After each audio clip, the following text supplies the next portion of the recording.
Je me rends compte que souvent, quand on sert le Seigneur nous devance. Lui prépare le chemin pour qu'on puisse être efficace à son service. Je pense que c'était aussi la situation de l'apôtre Paul. Paul ne s'attendait pas à certaines choses que le Seigneur l'a montrées dans le chemin. Mais le Seigneur l'a montré des choses difficiles. Mais le Seigneur, de chaque chose difficile, il a sorti avec son bras triomphant. On va lire la parole de Dieu en Actes, chapitre 28. Puis on va lire un texte qui nous parle des événements qui sont arrivés juste après un gros naufrage, qui nous a décrit la semaine passée notre frère Guétin. Et c'est vraiment un texte qui nous amène à l'île de Malte. Il dit le verset 1 du chapitre 28 jusqu'au verset 15. Une fois hors de danger, nous reconnûmes que l'île s'appelait Malte. Je ne sais pas si c'est de là que viennent les Maltais. Je ne pense pas. Les barbares nous témoignèrent une bienveillance peu commune. Ils nous recueillirent tous auprès d'un grand feu. Ils savaient allumer parce que la pluie tomba et qu'il faisait très froid. Paul, ayant ramassé un tas de broussailles et ayant mis au feu, un vipère en sortit par l'effet de la chaleur et s'attacha à sa main. Quand les barbares virent l'animal suspendu à sa main, ils se dirent les uns les autres, « Assurément cet homme est un meurtrier puisque la justice n'a pas voulu le laisser vivre après qu'il a été sauvé de la mer. » Paul secoua l'animal dans le feu et ne ressentit aucun mal. Les gens s'attendaient à les voir enfler ou tomber morts subitement. Mais après l'avoir longtemps entendu, voyant qu'il ne lui arrivait aucun mal, ils changèrent d'avis et dirent que c'était un dieu. Il y avait dans les environs des terres appartenant au principal personnage de l'île, nommé Publius, qui nous reçut et nous logea pendant 3 jours de la manière la plus amicale. Le père de Publius était alors au lit, malade de la fièvre et de la dysenterie. Paul s'étant rendu vers lui, pria, lui imposa les mains et il les guérit. Là-dessus vinrent les autres malades de l'île et ils furent guéris. On nous rendit de grands honneurs et à notre départ, on nous fournit des choses dont nous avions besoin. Après un séjour de 3 mois, nous nous embarquâmes sur un navire d'Alexandrie qui avait passé l'hiver dans l'île et qui portait pour enseigne les Dioscures. Ayant bordé à Syracuse, nous y restâmes 3 jours et de là, en suivant la côte, nous atteignîmes Regio. Et le vent du midi s'étant levé le lendemain, nous fîmes en 2 jours le trajet jusqu'à Puzzole, où nous trouvâmes des frères qui nous prièrent de passer 7 jours avec eux. Et c'est ainsi que nous allâmes à Rome. De Rome vint à notre rencontre jusqu'au forum d'Appius et aux 3 tavernes, les frères qui avaient entendu parler de nous, et Paul, en les voyant, rendu grâce à Dieu et prit courage. Voilà un petit peu l'itinéraire de Paul après qu'il est sorti de Malte et aussi les événements qui sont arrivés dans sa vie pendant qu'il était dans l'île de Malte. L'idée principale du texte, c'est que Dieu était avec Paul dans les bons et les mauvais moments. Parce que dans la vie, on a des bons et des mauvais moments. Vous êtes d'accord avec ça? Alors, en tout moment, Dieu lui donnait la protection et la provision pour qu'il continue d'accomplir son ministère. Et ça, c'est très spécial dans les serviteurs de Dieu. Dieu fait ça avec chaque serviteur de Dieu.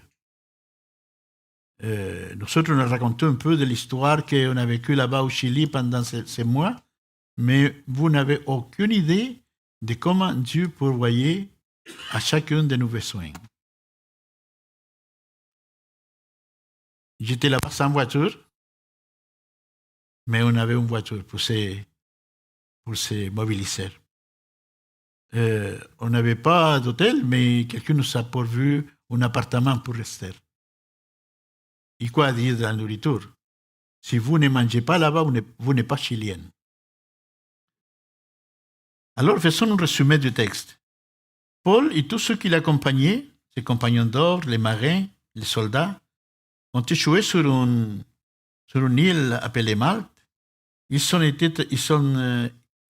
été traités avec beaucoup de bienveillance.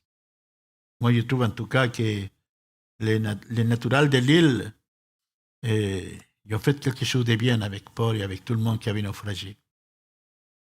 Ils ont mis un gros feu parce qu'il faisait froid. Même il mouillait. Il pleuvait, il faisait froid. Les habitants de l'île avaient fait ce grand feu pour les réchauffer.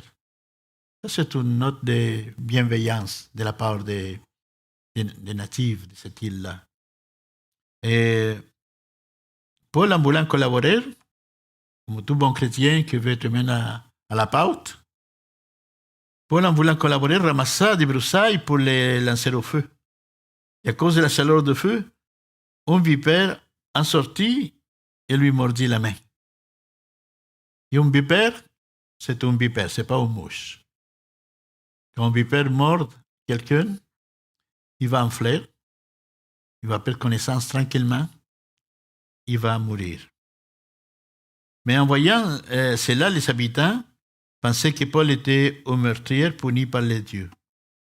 Mais en voyant que rien ne lui est arrivé, ils changèrent d'avis et dirent que c'était un dieu. C'est fou, hein, comment les gens ils changent d'opinion en rien de temps. Dans d'autres situations, Paul aussi prêchait la parole de Dieu, puis il pensait que c'était un dieu. Mais l'apôtre Paul n'a jamais pris la gloire pour lui-même. Lui faisait, en tant que serviteur, ce que lui devait faire. Rien d'autre. Mais dans cette île-là, il y avait un homme principal, et un personnage principal de l'île, du nom de Publius, n'est-ce pas? Publius était un principal de l'île. Il les invita chez lui. Ils restèrent 3 jours chez lui. C'est intéressant, hein, parce que la parole de Dieu nous enseigne qu'on doit pratiquer l'hospitalité. Parce que quelques-uns, sans même le savoir, ils ont donné l'hospitalité à des anges. Mais ici, c'était un apôtre. Un apôtre utilisé par Dieu, un apôtre que Dieu aimait, un apôtre que Dieu utilisait pour sa gloire. Paul était là. Et Paul a guéri le père de Publius qui était malade. Il est malade de l'île.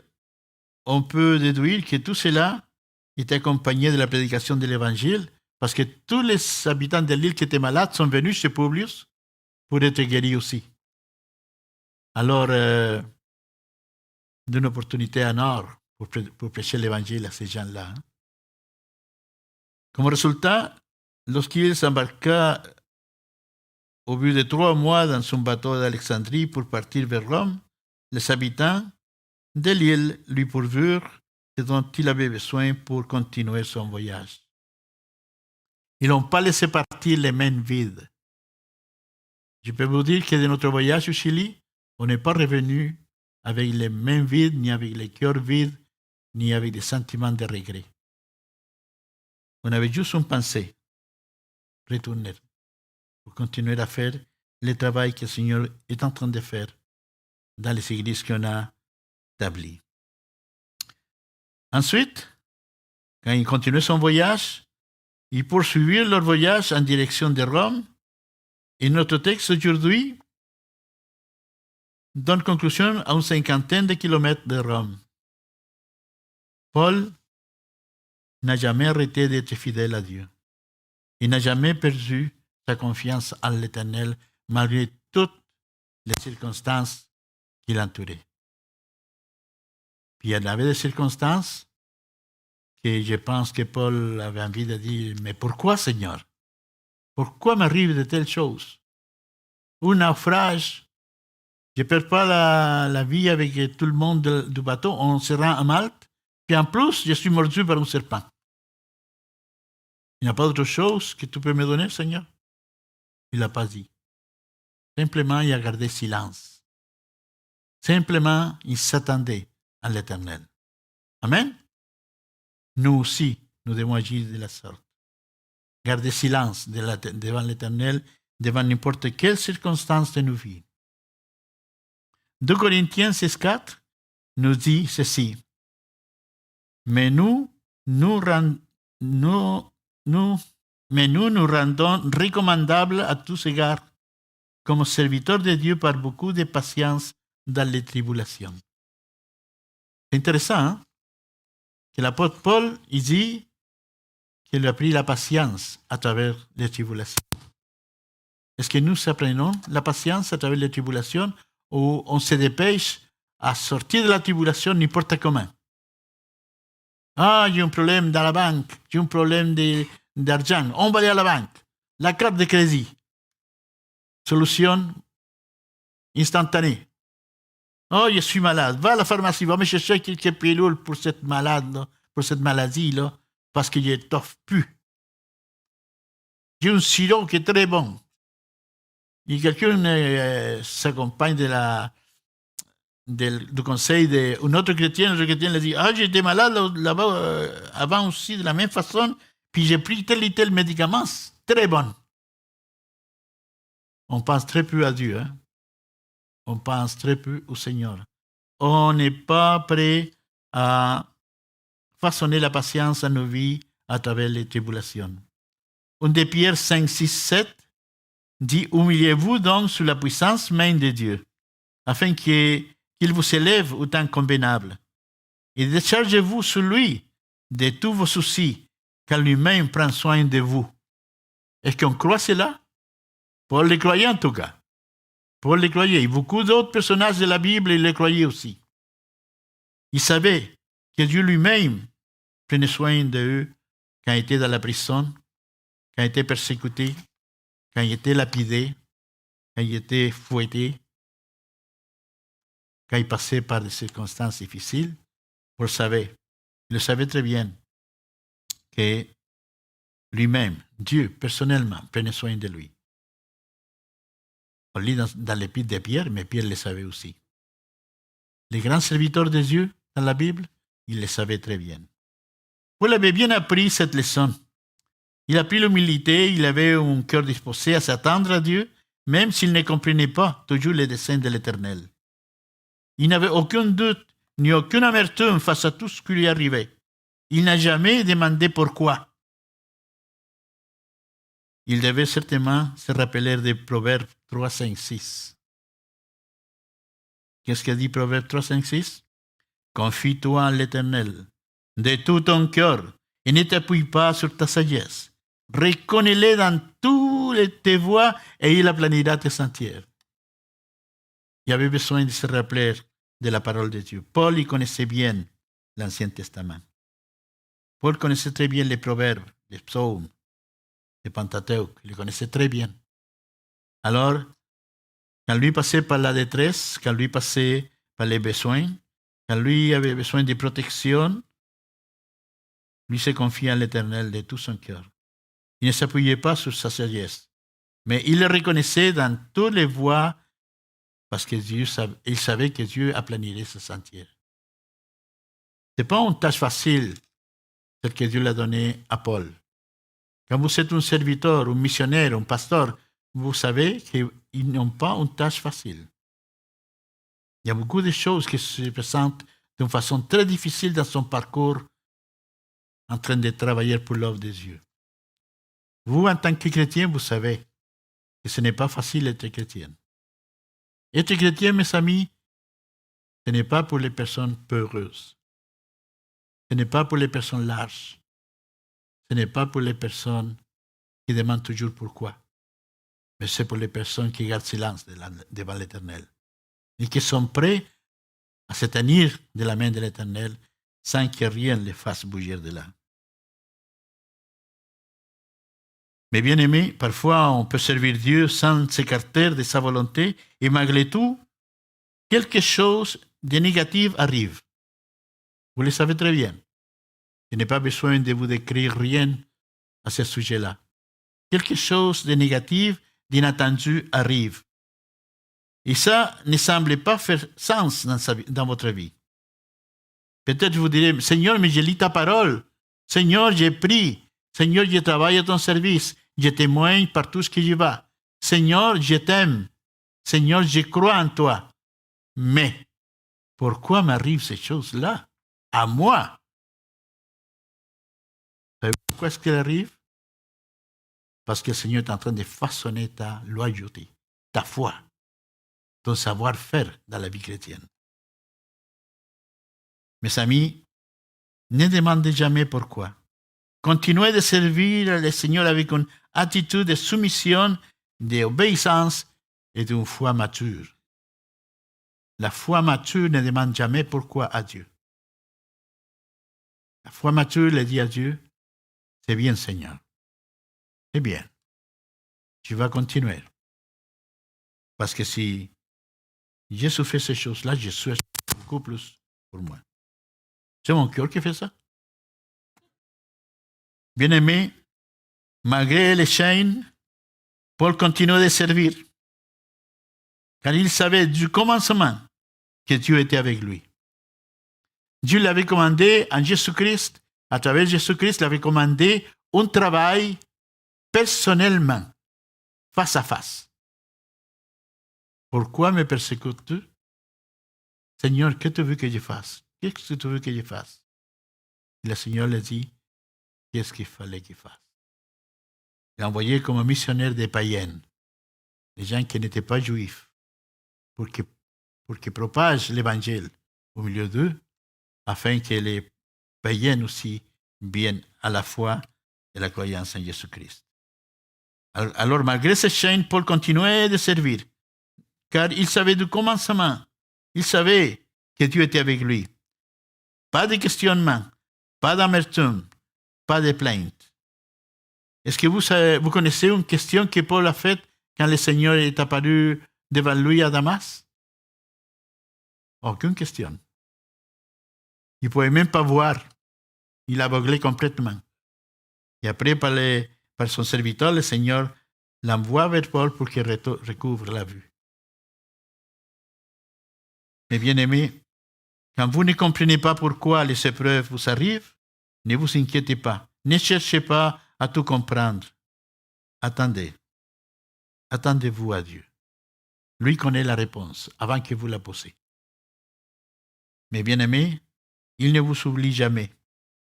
Dans l'obscurité des événements, Dieu est le même. Même quand rien semble être logique à votre entendement. Quand rien ne semble faire sens dans votre vie. On a une envie immense de dire, mais pourquoi, Seigneur? Pourquoi m'arrivent ces choses-là si je suis en train de faire ta volonté? Vous le demanderez pourquoi, Seigneur Jésus, quand vous serez dans les ciels. Le Seigneur, il a fait toute la volonté de Dieu. Puis il a passé par l'épreuve la plus ignominieuse, la plus odieuse qu'un homme puisse arriver sur la croix de Calvaire.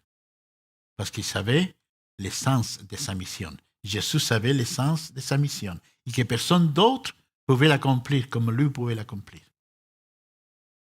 Mais bien aimé, l'apôtre Paul nous dit, je suis persuadé que celui qui a commencé en vous cette bonne œuvre la rendra parfaite pour les jours de Jésus-Christ. Certainement que avant qu'on arrive à une œuvre parfaite, il va passer du temps probablement. Parce qu'on va connaître le Seigneur de plus en plus à travers les épreuves. Le Seigneur a dit Je vais enseigner combien il doit souffrir à cause de mon nom. Puis le ministère de l'apôtre Paul était marqué par la souffrance. Vous êtes d'accord avec ça? En tout cas, si vous avez prêté attention à tous les messages qui ont été donnés par mes frères pendant toute l'année, parce qu'on a parlé du livre des Actes toute l'année, si vous ne vous rappelez pas de la souffrance de l'apôtre Paul, vous n'avez pas prêté attention au message. Alors, Dieu est fidèle. Le Seigneur n'était jamais loin de Paul. Le Seigneur n'est jamais loin de toi. N'est jamais loin de moi. Le Seigneur est toujours prêt pour nous tendre la main et pour nous aider devant nos difficultés.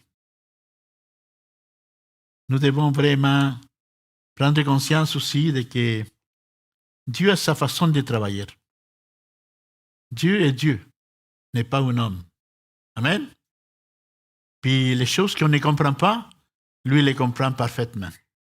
Les choses qu'on ne peut pas faire, lui les fait parfaitement. Regardez Paul à l'île de Malte. Il arrive là tout mouillé, fatigué. Imaginez-vous, qu'est-ce que c'est nager avec des chaînes? Il était enchaîné, lui, des mains et des pieds.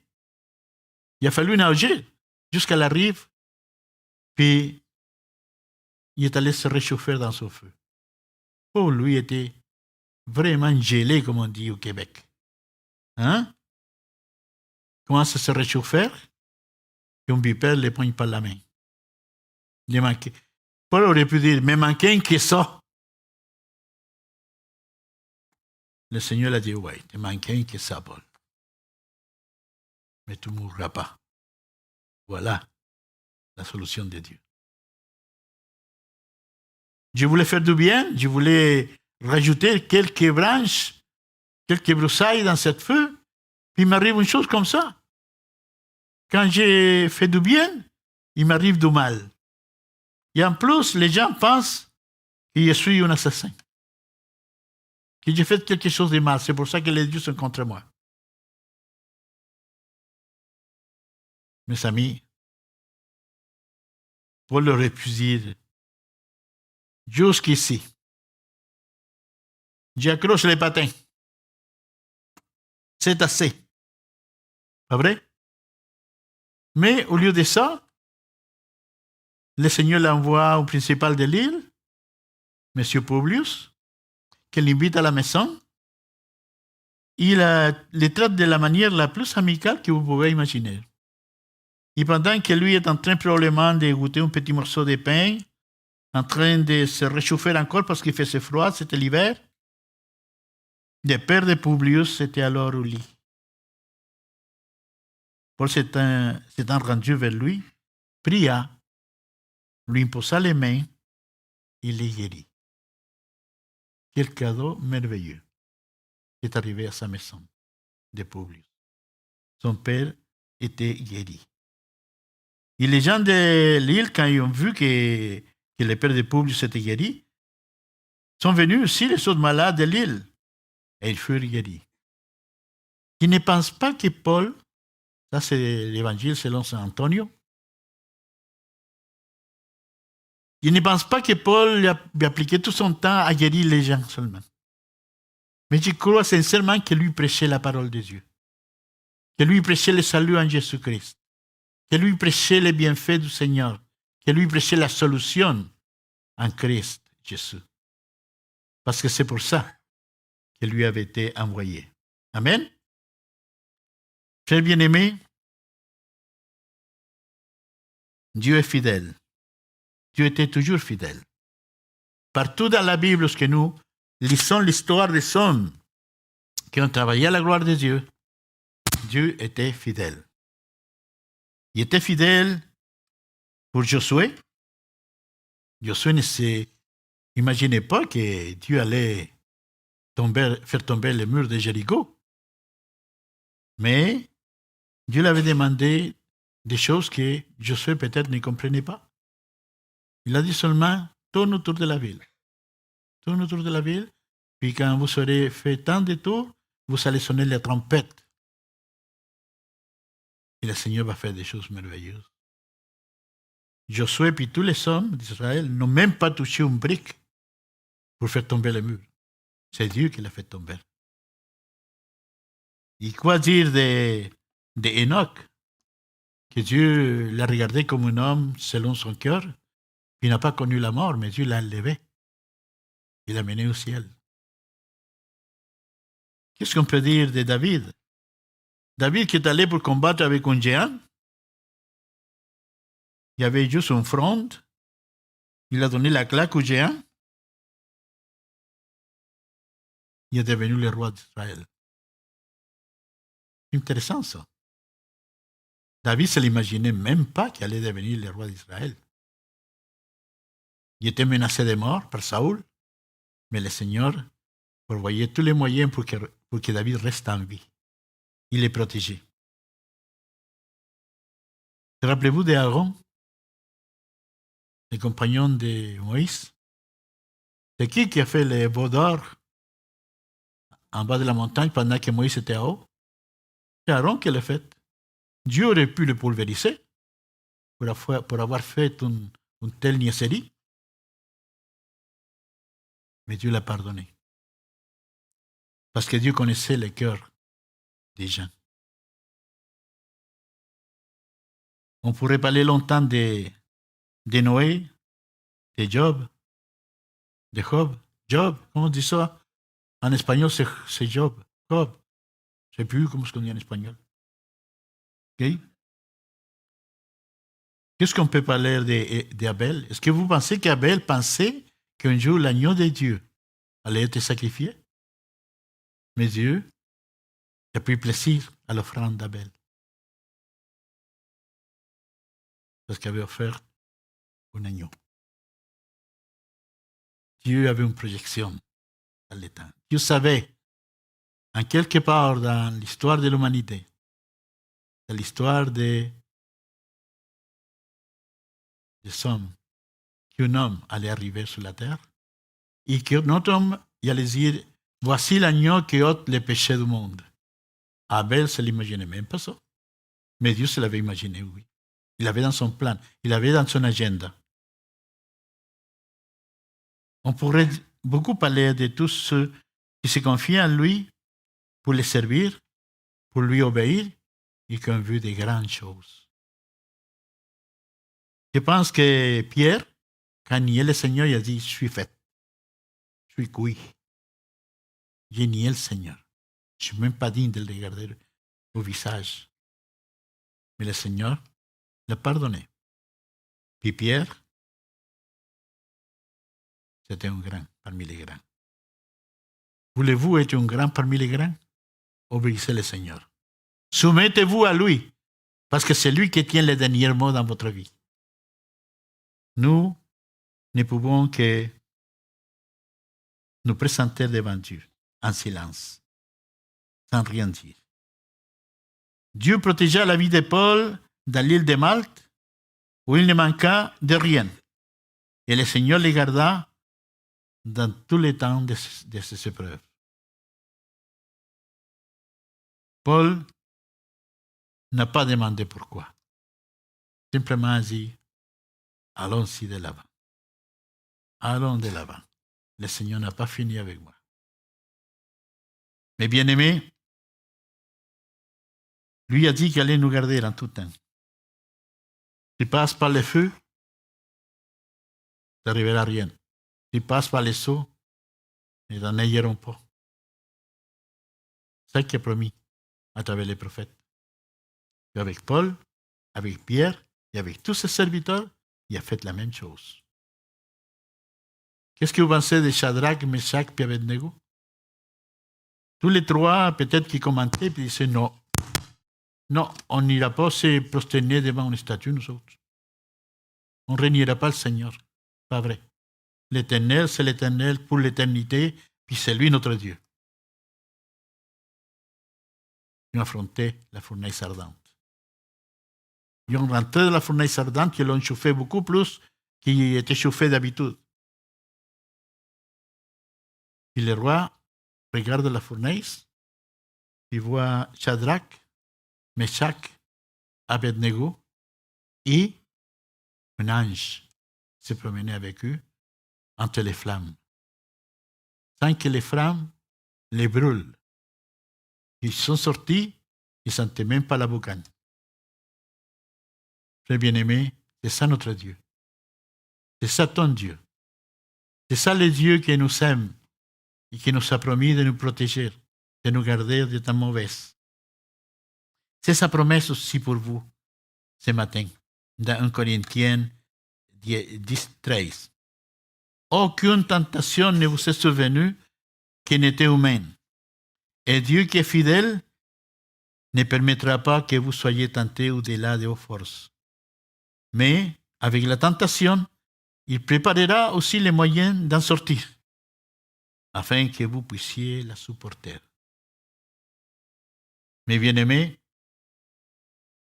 quand je parle ici de tentation, Paul, en tant qu'humain, il a dû avoir la tentation de le demander à Dieu pourquoi. Pourquoi, Seigneur, si je te sers? Pourquoi, Seigneur, si je t'obéis? Pourquoi, Seigneur, si tu es la délice de mon cœur? Pour moi, vivre, c'est Christ, mourir, c'est un gain. Je t'ai crucifié avec Christ. Et si maintenant je vis, je ne vis plus pour moi, mais je vis pour la gloire du Seigneur. Paul avait une conviction profonde. Personne ne pouvait le dire le contraire. Je t'ai crucifié avec Christ. Et si je vis, ce n'est plus moi qui vis, mais c'est Christ qui habite en moi. Si je vis maintenant dans la chair, je le vis dans la foi au Fils de Dieu, qui m'a aimé et qui s'est donné pour moi. C'est votre pensée? C'est votre sentiment ce matin? Vous êtes prêts à le dire? Mes bien-aimés, et pour finir, je vais vous laisser un texte biblique qui a été dit par les prophètes. Ça fait à peu près 600 ans avant que je vous l'énonce ici. Il dit ceci, Ésaïe 55, 6 à 9. Cherchez l'Éternel pendant qu'il se trouve. Invoquez-le pendant qu'il est prêt. Que les méchants abandonnent sa voie et l'homme d'iniquité ses pensées. Qu'il retourne à l'Éternel qui aura pitié de lui. À notre Dieu qui ne se lasse pas de pardonner. Car mes pensées, ce ne sont pas vos pensées, et vos voix, ce ne sont pas mes voix, dit l'Éternel. Autant les cieux sont élevés au-dessous de la terre, autant mes voix sont élevées au-dessous de vos voix, et mes pensées au-dessus de vos pensées. Prions le Seigneur. Mon Père céleste, merci. Merci que tu es notre Dieu, tu es notre Papa du ciel, tu es notre Créateur, tu es la source de notre louange et de notre pensée. Bénis, Seigneur, ta parole ce matin dans les cœurs de tous ceux qui ont écouté et qu'on puisse, Seigneur, te regarder avec crainte et tremblement. Seigneur, tu n'es pas notre chum, tu es notre Dieu, tu es notre Père, tu es notre Créateur. À toi soit la gloire, parce que à toi appartient la puissance, à toi appartient l'honneur, à toi appartient tout. En haut dans le ciel, ici en bas sur la terre, et plus bas en dessous de la terre. Mon Père céleste, merci pour ce serviteur qui nous donne un modèle de vie pour que nous soyons aussi tes serviteurs. Oh oui, toi Dieu, tu accomplis ton agenda à ta façon. Et tu la feras aussi dans notre vie. Dieu éternel, aide-nous à consacrer notre vie à te croire et à te servir parce que tu en es digne. C'est mon désir et c'est ma prière. Au nom de Jésus, ton Fils, je prie. Amen. Que Dieu vous bénisse abondamment.